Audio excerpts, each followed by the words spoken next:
Hello दोस्तों, कैसे हैं आप। आज मैं आप लोगों को मैथ्स पढ़ाने वाला हूँ, क्योंकि पिछले क्लासेस में मैंने मैथ्स पढ़ाया था चैप्टर 8 का। आज मैं चैप्टर 9 में आप लोग को पढ़ाऊँगा। बापी सर जो हैं वो अब जो हैं किसी काम से वो बिजी हैं और कुछ क्लासेस वो दे नहीं पाए, तो इसीलिए जो है मेरे ख्याल से वो अब आ भी नहीं पाएंगे। तो अब जो है हम ही सिर्फ क्लासेस आपको देंगे। तो मैं चैप्टर 9 में शुरू करने वाला हूँ, ठीक है ना। त्रिकोणमिति के कुछ अनुप्रयोग। हम लोग को ये चीज़ में पढ़ना क्या है, सबसे बड़ी बात ये है। तो पढ़ना है कि हमें एक को दे दिया जाएगा इस तरह से, कुछ ऊंचाई कुछ दूरियां, ठीक है। तो मान लीजिए कि ये कोई हमारा खंबा ए बी है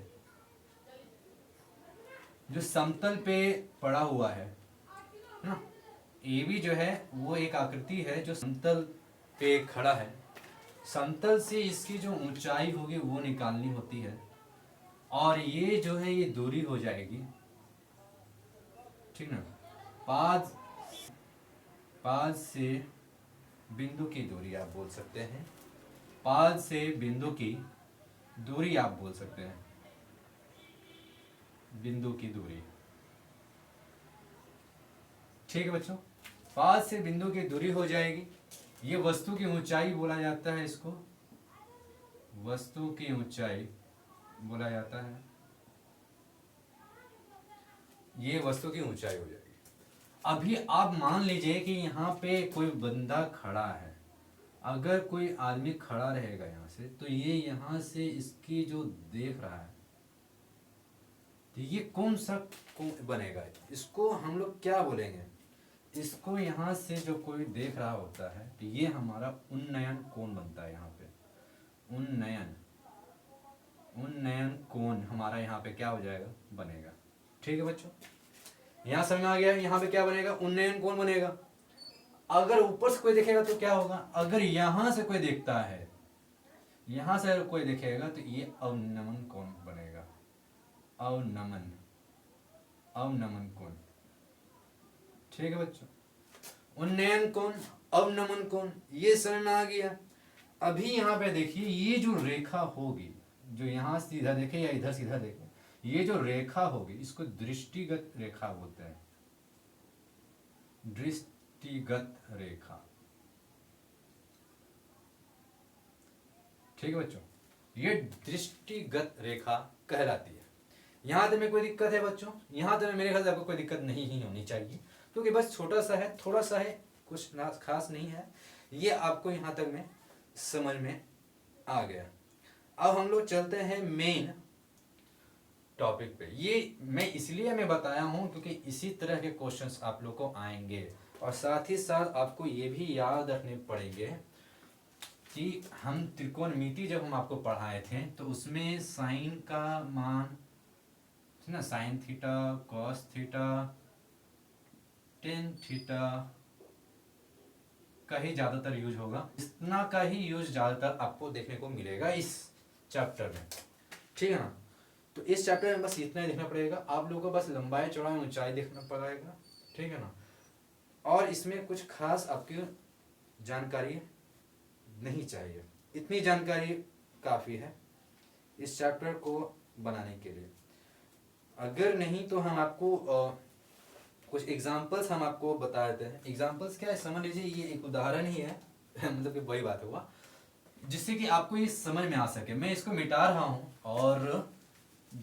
और आगे हम लोग अभी बढ़ेंगे और जानेंगे कि क्या है नहीं है इसमें, है ना। क्वेश्चन दे रहा है, मैं क्वेश्चन आप लोग के लिए यहाँ पे मैं लिख दे रहा हूँ, क्योंकि क्वेश्चन डिस्प्ले नहीं कर पाऊंगा मैं, मेरे पास तो डिजिटल बोर्ड नहीं है, तो इसीलिए मुझे लिखना पड़ता है। तो आप इस चीज़ को ध्यान दीजिए और समझने की कोशिश कीजिए, ठीक है ना। क्वेश्चन ये दे रखा है, उदाहरण है, यानी क्वेश्चन नंबर 1 ही हम लोग मान लेते हैं, उदाहरण वगैरह से हम लोग नहीं चलते हैं, क्वेश्चन 1 मान लेते हैं। क्वेश्चन 1 में बोला है कि धरती पर एक मीनार है, ठीक ना, धरती पर एक मीनार है। तो मीनार जो है वो इस तरह से है, ये एक मीनार है जो धरती पर है, ठीक है ना। ये एक मीनार है जो धरती पर मौजूद है, ये धरती है, ये एक मीनार है। अब ये बोलता है कि मीनार एक धरती है, धरती के एक बिंदु से जो मीनार के पाद बिंदु से 15 मीटर के दूर पर है। धरती के एक बिंदु से जो मीनार के पाद बिंदु से 15 मीटर दूरी पर है। मान लीजिए कि ये पाद बिंदु है। ये कौन से बिंदु कहलाते हैं? ये कहलाते हैं पाद बिंदु, ठीक है ना। ये कहलाते क्या है बच्चों? ये कहलाते हैं पाद बिंदु। क्लियर? पाद बिंदु से इसकी दूरी कुछ है यहाँ पे रखा हुआ, कुछ होगा या कोई व्यक्ति होंगे जिनकी यहां से जो दूरी होगी वो 15 है। 15 क्या है बच्चों? तो 15 मीटर है ये, ठीक है। अगर है तो मान लीजिए अगर यहां तक है तो ये यहां से जो देखा जा रहा है यहां तक में, तो ये जो है ये कौन सा कोण बना रहा है? ये उन्नयन कोण बना रहा है। ये कौन सा कोण बना रहा है बच्चों? ये बना रहा है उन्नयन कोण। तो उन्नयन कोण जो है, उन्नयन कोण जो है वो दे रखा है हमारा इसमें 60 डिग्री। ये हमारा दे रखा है, कितना दे रखा है बच्चों? 60 डिग्री दे रखा है। अब हमको बोलता है कि बाबा आपका ये जो मीनार है ये क्या है हमारे बच्चों? ये हमारा है मीनार। ये है मीनार। कोई आदमी यहां से देख रहा है, ठीक ना। कोई आदमी यहाँ पे देख, मान लीजिए आप ही यहाँ पे खड़े हैं, इसको आप देख रहे हैं ऊंचाई की ओर, है ना। ये इस तल को देख रहे हैं, अब सोच रहे हैं कि भाई मीनार की ऊंचाई क्या होगी। लेकिन आप जो है वो मीनार की ऊंचाई से की जो दूरी है वो 15 मीटर की दूरी पर आप खड़े हैं, ठीक है। 15 मीटर की दूरी पर आप खड़े हैं और ये जो है ऊंचाई है, आपकी ऊंचाई आपको निकालनी है। तो आप क्या करिएगा? आप इसको मान लीजिए कि ये है पाद बिंदु, मान लेते हैं यहाँ पे बी है और ये जो आदमी खड़ा है यहाँ तक ये सी है। हम सभी लोग, आप ये ध्यान दीजिए कि इसके जो सामने वाली जो भुजा होती है, इसके जो सामने वाली भुजा होती है उसको हम लोग कौन सी भुजा बोलते हैं? वो हमारा जो भुजा होता है वो ऊंचाई हो जाता है ना। ये हमारी ऊंचाई हो जाता है और ये हमारा बेस यानी आधार हो जाता है। और इधर से लगा हुआ जो रहता है ये हमारा कर्ण हो जाता है। हम लोगों ने पढ़ा है इस चीज को, ठीक है। तो अब यहाँ पे देखिए ये A B by B C हो जाएगा। तो अभी मतलब कि बी बाय एच नहीं, मिस हो गया, और यहाँ पर हो जाएगा P by B, sorry perpendicular, लंब बटे आधार। यानी कि इसके सामने वाली जो भुजा होती है ये क्या होती है? लंब होती है ना। ये क्या होती है? लंब होती है। और ये क्या होती है? आधार होती है। हम लोगों ने पढ़ा है ना। तो लंब बटे आधार, तो लंब बटे आधार, तो लंब बटे आधार बराबर क्या होता है बाबा? कौन बताएगा? यानी कि इसको बोला जाता है P बाई बी बोला जाता है ना। तो यानी कि ये हो जाता है टेन थीटा का, है ना। ये किसका होता है? ये होता है टेन थीटा का ये मान होता है ना बच्चों। तो ये टेन थीटा का जब मान रहेगा, ठीक है। तो अब यहाँ पे क्या करेंगे हम? P का तो हमको मान निकालना है। P क्या है? हमारा लंब है और लंब का हमको मान पता नहीं है, तो इसको हम लोग P से दिखाते हैं। मैं यहाँ पे इस चीज को दिखाता हूँ, ठीक है ना। P का मान निकालना है, B का मान दे रखा है, यानी कि आधार हमारा दे रखा है। और थीटा, थीटा हमारा क्या है? 60 डिग्री है। तो हम यहाँ पे लिख देते हैं कि भैया हमको थीटा जो मिला है वो मिला है हमको 60 डिग्री। क्वेश्चन भैया ने हमको दे दिया। कौन दे दिया भाई? क्वेश्चन भैया ने दे दिया है हमको। तो क्वेश्चन भैया ने दिया है क्या कि थीटा का मान है 60 डिग्री। तो थीटा का मान 60 डिग्री, तो भाई निकाल देते हैं। तो निकाल दो। तो यहाँ पे जो है, यहाँ पे अभी जो मान आएगी तो क्या मान आएगी बच्चों? तो देखो P बराबर हम लिख सकते हैं B और गुने टेन थीटा, क्योंकि भाई यहाँ पे जो B है वो बराबर के जब उधर जाएगी, तो यहाँ नीचे में ये क्या था? बटे में था। तो बराबर को उधर जाएगी तो वो उधर जाने के बाद गुने में हो जाता है। बटे का मतलब होता है भागा, ठीक है ना। बटे का मतलब होता है भागा। जब वो भागा में रहता है तो उसको ऊपर कर देंगे। ऊपर कैसे होगा? तो बराबर उधर जाएगा तभी ऊपर होगा, ठीक है। तब ये जाके गुना में बदलेगा। आप चाहे तो इसको ऐसे भी लिख सकते हैं, ऐसे भी लिख सकते हैं। देखो कैसे लिख सकते हैं, एक और तरीका से लिखा जा सकता है कि मान लो कि P बाई बी है, यहाँ हमको इधर P हटाना है। किधर P हटाना भैया? तो P हटाना है हमको ये साइड। इस साइड आने के लिए हमको यहाँ पे गुना में B रखना होगा, और यहाँ जब यहाँ भी B रखें गुना में तो यहाँ पर भी हमको गुना में B रखना होगा, ठीक। अब यहाँ देखो ये B और ये B कट गया, यहाँ B तो कट नहीं सकता। तो अभी यहाँ पे क्या आ गया? P बराबर B गुने टेन थीटा। इस तरह से भी तुम लोग लिख सकते हो, और पहले जो मैंने लिखा था उस तरह से तुमने लिख सकते हो। अब यहाँ पे देखो तो बात उतना ही आएगा, बात इतना ही आएगा जितना मैंने अभी यहाँ पे निकाल के दिखाया, P बराबर B गुने टेन थीटा। अभी यहाँ पे P बराबर B गुने टेन थीटा आ गया है, तो अब क्या करना है कि P का तो मान निकालना ही है, तो P बराबर हो जाएगा, B कितना दे दिया है, B दे दिया 15, तो हम लिख देंगे यहाँ पे 15 गुने टेन, थीटा का मान दे दिया है 60 डिग्री, तो 15 गुने टेन 60 का मान क्या होता है बच्चों, बताओ, टेन 60 का मान क्या होता है, कौन बताएगा, किसी को पता है,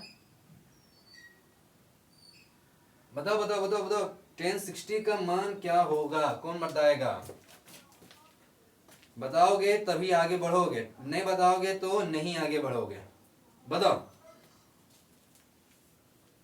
अरे बुद्धू देखो, टेन 60 का मान होता है √3, भूल क्यों जाते हो, टेन 60 का मान √3 होता है, भूल जाओगे तो झूल जाओगे, समझे।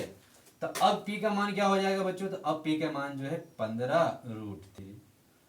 अब बोलोगे सर 15√3 तो आ गया, अब √3 का तो भी मान लिखा जा सकता है, तो लिखा जा सकता है, लेकिन यहाँ पे वैसे कोई जरूरत नहीं है, ठीक है ना। तो 15√3 हमारा क्या हो जाएगा, मीटर हो जाएगा, तो ये P का मान निकल गया, यानी कि हमारे मीनार की जो ऊंचाई होगी कितनी होगी बच्चों, तो मीनार की जो ऊंचाई होगी, मीनार की ऊंचाई बराबर 15√3 मीटर हो गए, है ना। मीनार की ऊंचाई कितना हो जाएगी बच्चों, 15√3 हो जाएगी, 15√3 मीटर हो जाएगी, ये आंसर हो गया आपका। यहाँ तक क्लियर है बच्चों, आप इस चीज को देख लीजिए, देख के मुझे बताइए, मैं जरा स्क्रीन देख लूं कि मेरा स्क्रीन में सब दिख रहा है कि नहीं दिख रहा है।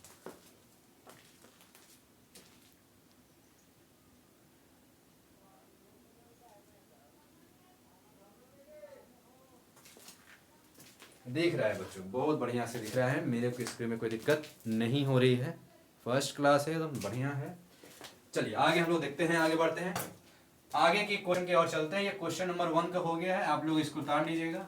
अगला क्वेश्चन है, अगला क्वेश्चन पे हम लोग चलते हैं, क्योंकि देखिए बच्चों मैं ज्यादा क्वेश्चन लिखने पर दिमाग नहीं लगा रहा हूँ, क्योंकि क्वेश्चन आप लोग के बुक में है, एनसीईआरटी के बुक में, आप क्वेश्चन जो है आप वहां से देख लो, है ना, एनसीईआरटी के बुक में आपको क्वेश्चन मिल जाएंगे, और उसके बाद आप इस चीज को समझ लो।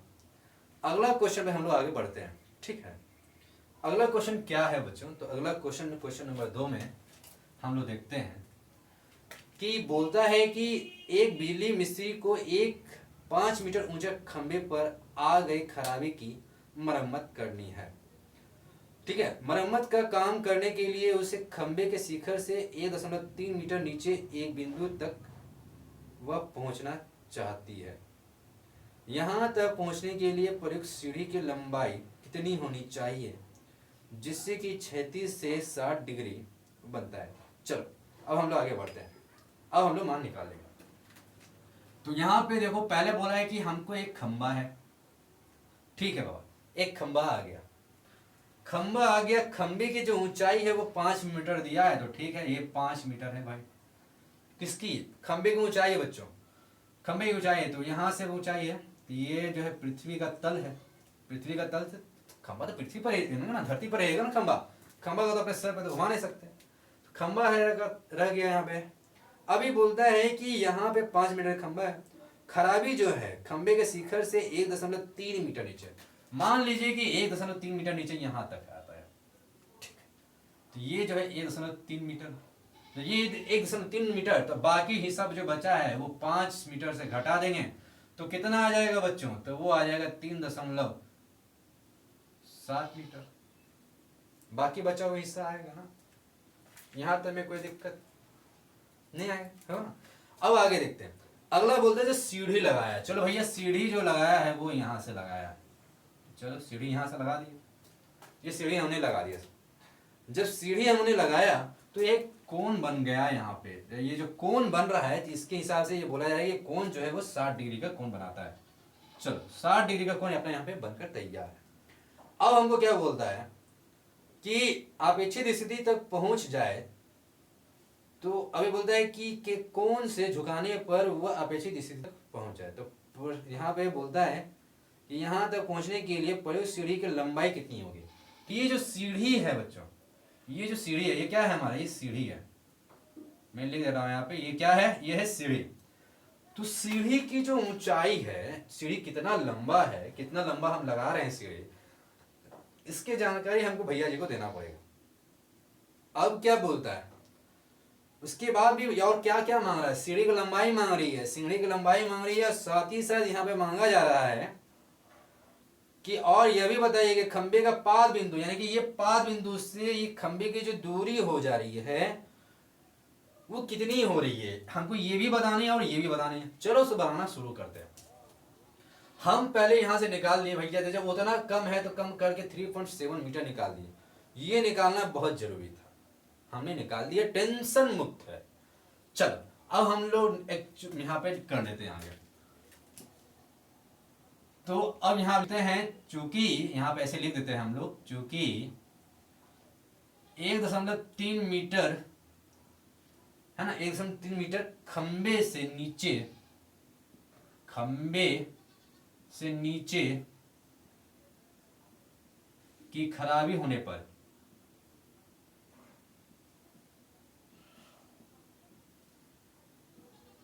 अब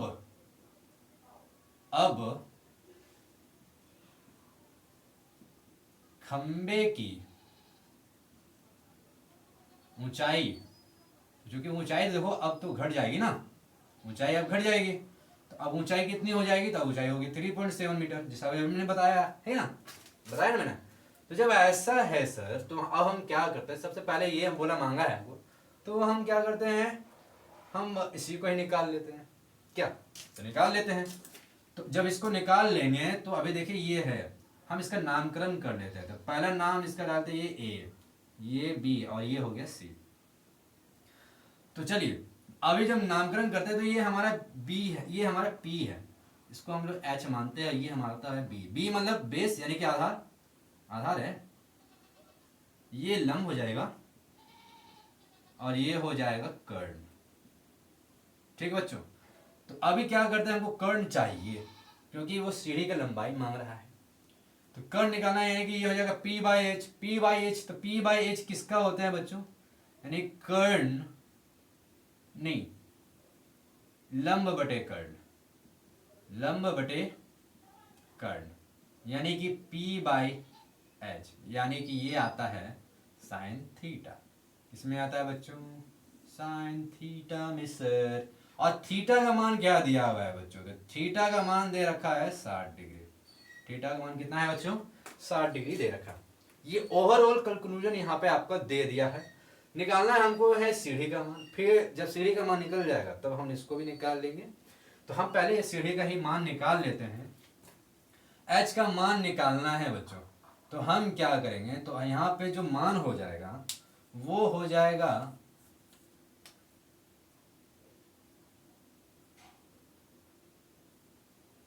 एच बराबर पी बटे साइन थीटा, ये होगा इसका कंक्लूजन। ठीक है, तो h बराबर, तो h है हमको पता करना, p दे दिया है हमारा, p दे दिया है 3.7, 3.7 साइन थीटा, तो साइन थीटा का मान हो गया 60। अभी यहाँ पर ध्यान दीजिए बच्चों कि 3.7 तो हमने लिख दिया है, साइन 60 डिग्री का मान क्या होता है बताइए, साइन 60 डिग्री का मान क्या होता है, कौन बताएगा, कहिए बच्चों, साइन 60 डिग्री का मान क्या होता है, बोलिए। अरे ध्रुव देखो, साइन 60 डिग्री का मान होता है √3/2, समझे, 60 का मान क्या होता है √3/2। अब देखो यहाँ पे एक चीज थोड़ा सा कंफ्यूजन हो जाता है बच्चों में कि यहाँ भी जो ये 2 आया है सर, ये 2 को हम कैसे ऊपर कर देंगे, तो कर सकते हैं, बिल्कुल कर सकते हैं, करना पड़ेगा, नहीं करेंगे तो नहीं आएगा आंसर। तो 3.7 आई मल्टीप्लाई 2, अब बाय नीचे में रह गया सिर्फ √3, लेकिन हम इसको क्या करेंगे, रेशनलाइज करते हैं। तो रेशनलाइज भी आप कर लेते हैं, या तो रेशनलाइज आप कर लीजिए या तो फिर इसमें पॉइंट बैठा लीजिए यहाँ पे, यानी कि √3 का मान हम लोग बैठा लेते हैं। तो √3 का मान ही हम लोग बैठा लेते हैं, वही ज़्यादा सही रहेगा, क्योंकि आएगा तो दशमलव में ही आंसर।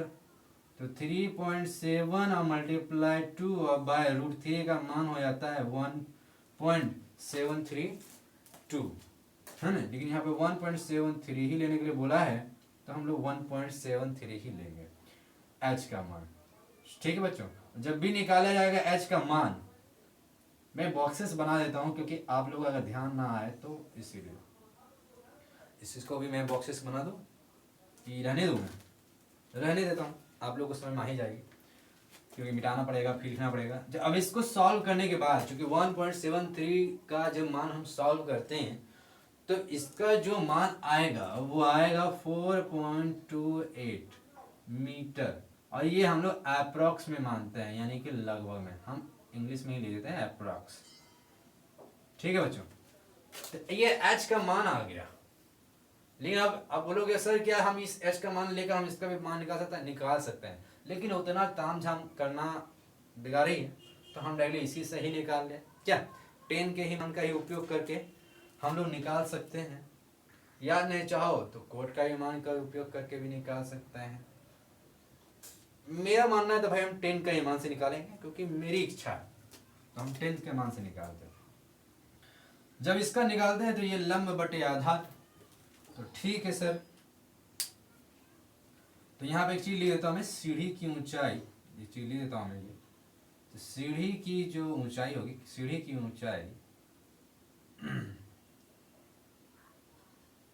4.28 मीटर होगी। ठीक है। अगर हमको दूरी बताया जाए कि इस पोल के पाद बिंदु से सीढ़ी के पाद बिंदु की जो दूरी होगी, तो दूरी क्या होगी बच्चों? तो दूरी बराबर यहाँ पर क्या हो जाएगी, तो हम सबसे पहले लिख लेते हैं इस चीज को मान, कि ये हो जाएगा लंब बटे आधार बराबर, लंब बटे आधार बराबर ये हो जाएगा tan थीटा। ठीक है, चाहो तो यहाँ भी ये भी लिख सकते हैं, p/b भी लिख देते हैं लोग। ठीक है, ये साइन आ गया। जब ऐसा होता है तो हम यहाँ पे क्या करेंगे, हमको निकालना है b का मान, तो b बराबर यहाँ पे क्या होगा बच्चों, तो b बराबर हो जाएगा p/tan थीटा। और इसका लेकर हम आगे बढ़ते हैं, तो b का मान जब निकाला जाएगा तो p का दे दिया है हमारा 3.7, और tan थीटा का जो है वो 60 डिग्री है, तो tan 60 डिग्री, और 3.7 tan 60 डिग्री का जो मान होता है वो होता है √3। हम लोगों ने इस चीज को कर रखा है ना। अभी यहाँ पे ध्यान दीजिए, तो अभी ये जो है आ गया, इसके बाद क्या करना है सर बताइए? इसके बाद क्या करना है? इसके बाद करना क्या है? इसके बाद कुछ करना ही नहीं, इसके बाद बस सॉल्व करना है। ठीक है, तो अभी यहाँ पे √3 का जो मान बैठाएंगे वो हो जाएगा 3.7, और ये हो जाएगा 1.73। जब इसको हम लोग सॉल्व करते हैं तो सॉल्व करने के बाद जो आएगा वो आएगा 2.14 मीटर, वो भी अप्रोक्स में आएगा। ठीक है बच्चों, वो भी किस में आएगा? वो भी आएगा अप्रोक्स में वैल्यू आएगा, क्योंकि b का जो मान होगा ना, क्योंकि वो हमने निकाल रहे हैं तो वो ज़्यादा से ज़्यादा बढ़ता चला जा रहा है ना मान, तो इसीलिए हम लोग अप्रोक्स में मान लेते हैं। तो b का मान जो आ गया, तो अब हम क्या लिखेंगे कि यहाँ पे लिखेंगे खंबे के पाद बिंदु से सीढ़ी के पाद बिंदु की दूरी, सीढ़ी के पाद बिंदु के बीच की दूरी, बीच की दूरी बराबर क्या हो जाएगा बच्चों? 2.14 मीटर। ठीक है, यहाँ तुम्हें समझ में आया? आप इस चीज को देख लो, फिर अगला क्वेश्चन पे चला जाएगा। जी बच्चों, अगला क्वेश्चन पे हम लोग आगे बढ़ेंगे, अगला क्वेश्चन को भी देखेंगे हम लोग। मेरा गला थोड़ा सा जल रहा है।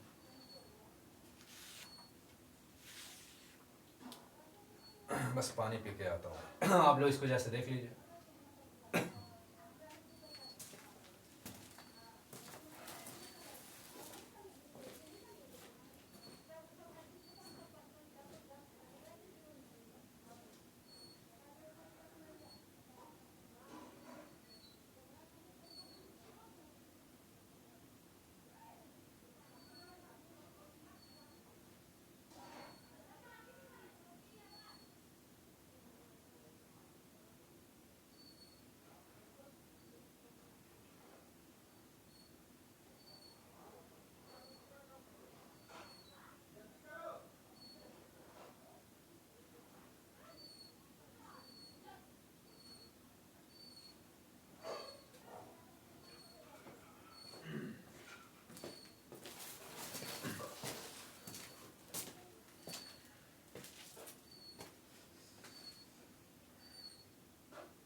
हो गया बच्चों, आगे बढ़ते हैं हम लोग और अगला क्वेश्चन पे भी जाते हैं, क्वेश्चन नंबर 3 पे।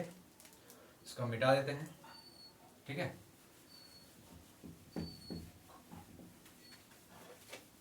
बच्चों, आप लोग का एग्ज़ाम का तैयारी कैसा चल रहा है? बहुत से बच्चे जो हैं नए हैं, कुछ बच्चे जो है एग्ज़ाम की तैयारी कर रहे हैं, कुछ ऐसे हैं जो 9th क्लास के में हैं और अभी 10th में जाने वाले हैं। तो ऐसे बच्चों को मैं बोलूँगा कि जो 10th के एग्ज़ाम देने वाले हैं, उन लोगों से मैं गुजारिश करूँगा कि आप लोग सेट मारिए।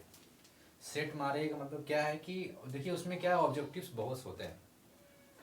अब प्रैक्टिस कीजिएगा ना तो आपके लिए ज़्यादा बेहतर रहेगा। इसके लिए क्या है ना कि मैं आप लोगों के लिए, मैं खुद बोल रहा हूँ, मैं आप लोगों के लिए सेट आप लोगों को प्रोवाइड करवा रहा हूँ, ठीक है, ऐप के थ्रू। मेरा खुद का ऐप है, वो ऐप जो है वो द्रोणाचार्य के नाम से होगा। द्रोणाचार्य, ठीक है, द्रोणाचार्य DCC के नाम से, ठीक ना, DCC के नाम से है। आपको वहाँ पे जो है, आपको जो है क्लास 10th का सेट आपको मिल जाएगा, ठीक है ना। यानी कि टेस्ट वगैरह सब टेस्ट होंगे उसमें, मॉक टेस्ट होंगे सब।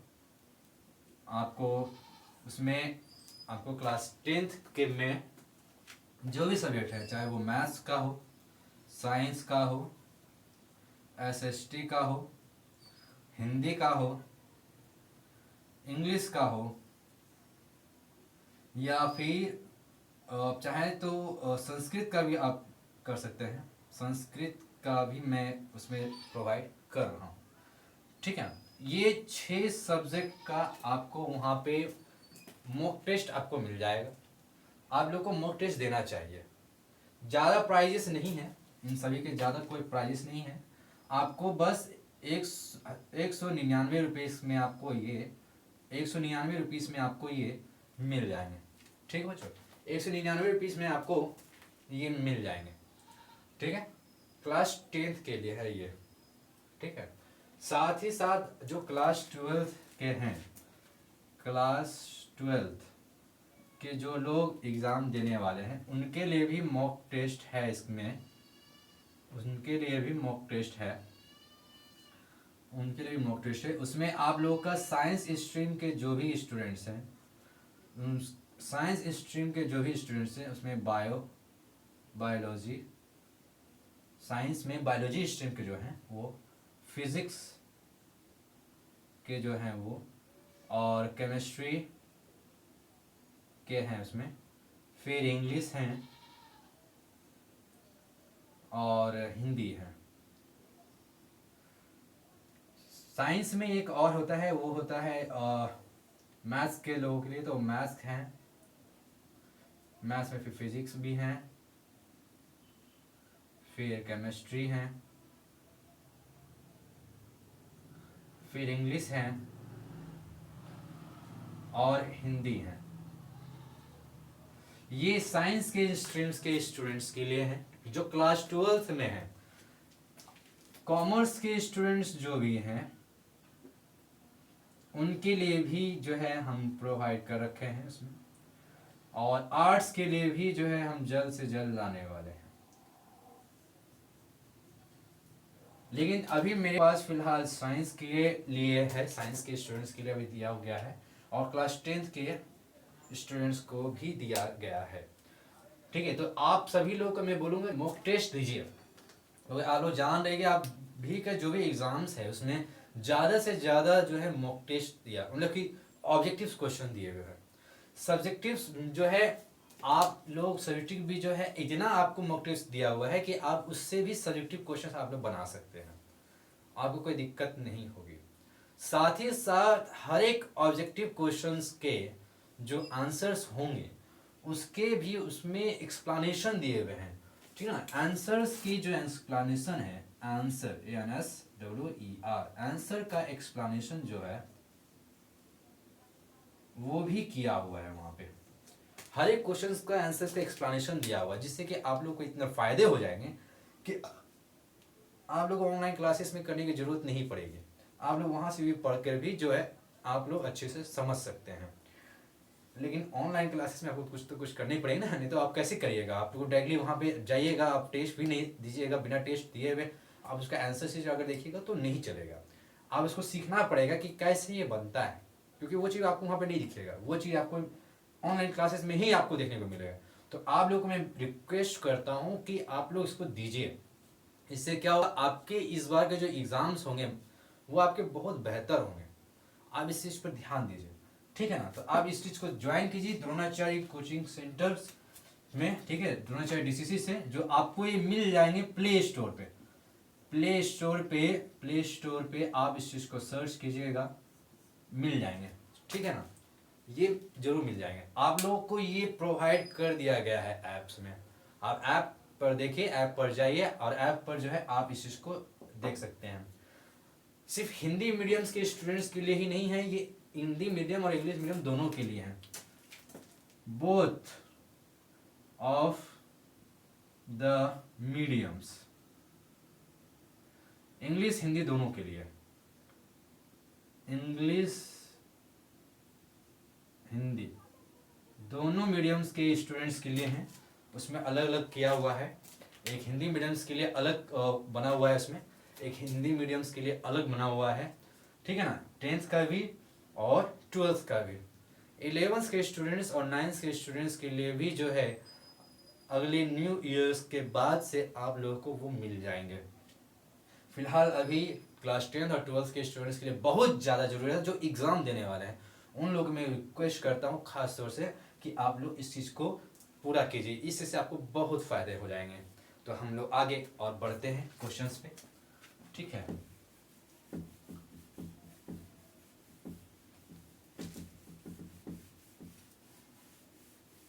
इस चीज़ का आपको डिस्क्रिप्शन में लिंक्स आप लोग को मिल जाएंगे, मैं आपको उसमें डिस्क्रिप्शन पे लिंक हम प्रोवाइड आपको कर देंगे।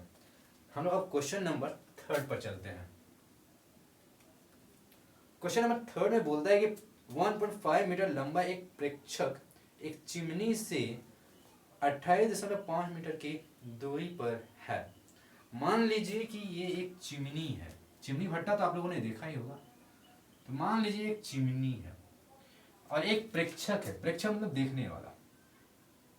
प्रेक्षक की जो ऊंचाई है वो 1.5 मीटर है और इस चिमनी की जो ऊंचाई है वो 28.5 मीटर का है, सॉरी 28.5 मीटर का है, ठीक है बच्चों। 28.5 मीटर का चिमनी है, प्रेक्षक यानी जो देखने वाला है उसका जो है 1.5 मीटर का है। अब बोलता है कि उसकी आंखों से चिमनी के शिखर का उन्नयन कोण, ये देखिए शिखर है और इसकी आंख जो है वो यहाँ है, वो उसका उन्नयन कोण, और उन्नयन कोण जो है 45 डिग्री है। तो अभी ध्यान दीजिए, ये यहाँ से यहाँ तक है ये, और चूंकि इतना ऊंचा है तो ये इतना ऊंचाई पर ये इतना घट जाएगा। तो ये उन्नयन कोण ये 45 डिग्री यहाँ है। अब यहाँ देखिए ये जो है 28.5 मीटर ये पूरा था, ठीक है ना, ये पूरा का था। लेकिन अब देखिए 1.5 मीटर इसमें घटा देंगे, तो घटाने के बाद जो है अब इसकी ऊंचाई कितनी हो जाएगी यहाँ से यहाँ तक की। अब इसकी ऊंचाई जो 28 में से जब इसको घटा देते हैं तो ये बच जाती है 27 मीटर। इसकी ऊंचाई कितनी बच जाए हो जाएगी 27 मीटर। ये ए और इसको बी मान लेते हैं, इसको यहाँ सी मान लेते हैं, ये डी मान लेते हैं और ये ई मान लेते हैं। मानने में क्या जाता है, अपना मान लेते हैं। चलिए आगे हम लोग बोलते हैं कि चिमनी की ऊंचाई। देखिए बाबू, इस चिमनी की ऊंचाई बताने के लिए बोल रहा है। ओ ओ ओ ओ ओ ओ ओ ओ ओ प्रेक्षक तक चिमनी से 28.5 मीटर की दूरी पर है। ओ मेरा मिस हो गया। देखिए 28.5 मीटर जो है बच्चों, 28.5 मीटर जो है वो प्रेक्षक से दूरी है, ठीक है ना। ये यहाँ से यहाँ तक की दूरी है। चलिए ठीक है, ये यहाँ से यहाँ तक की दूरी है, तो दूरी है 28.5, है ना, बिल्कुल 28.5 है। बढ़िया। चलिए 28.5 तो है बच्चों, तो जब 28.5 यहाँ है तो 28.5 यहाँ भी रहेगा, है कि नहीं, रहेगा ना। चलिए अगर रहेगा 28.5 यहाँ भी, तो यहाँ से इसकी दूरी ऊंचाई निकालनी है।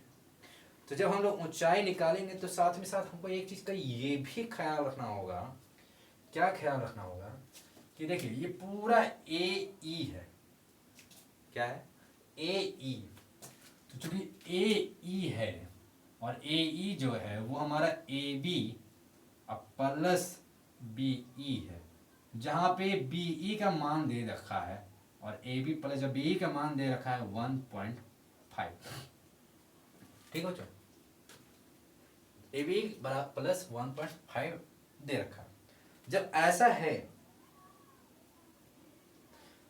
तो अब हम क्या करेंगे बताइए।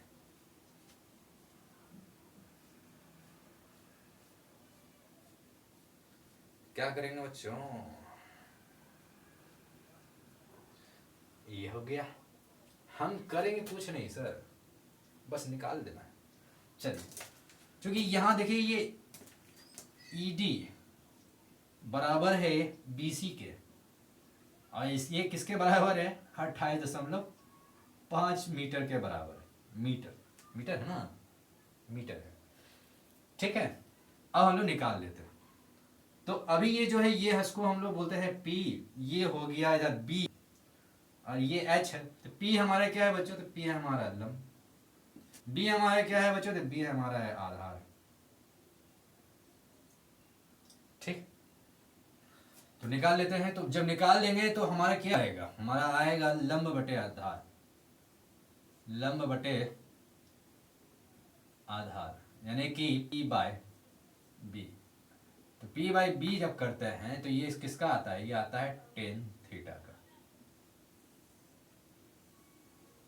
ठीक, टेन थीटा। जब ये टेन थीटा का मान आ गया तो अभी यहां पर ध्यान दीजिए कि P का जो मान हमको निकालना है, तो यहाँ B टेन थीटा, तो B जो है हमारा वो दे रखा है 28.5 गुने टेन थीटा यानी 45 डिग्री। तो 28.5 10 45 का मान बताओ बच्चों, बताओ 10 45 का मान क्या होगा। तो 10 45 का मान 1 होगा बच्चे। तो इसका मान कितना हो गया 28.5 मीटर। पी का मान आ गया, समझे। जब P का मान आ गया तो P का मान आ गया ना, तो हमको P का मान, तो हमको पूरा खंबा ये पूरा इसका ऊंचाई बताना है ना। तो हम क्या लिखेंगे, हम लिखेंगे यहाँ की चिमनी की ऊंचाई। तो चिमनी की ऊंचाई क्या हो जाएगी, तो चिमनी की यहाँ लिखता हूं मैं, चिमनी की ऊंचाई, चिमनी की ऊंचाई बराबर, तो P आया है यहाँ पे 28.5 जोड़ हमको दे दिया था 1.5 जोड़ दें तो कितना हो जाएगा ये 30 मीटर। तो अभी जो है चिमनी की ऊंचाई कितनी है बच्चों, तो चिमनी की ऊंचाई है यार 30 मीटर। क्लियर है, यहाँ तक कोई दिक्कत है, देख लीजिए आप लोग, देख के उसके बाद बताइए, उसके बाद हम आगे बढ़ते हैं, ठीक है। उसके बाद हम लोग आगे बढ़ेंगे।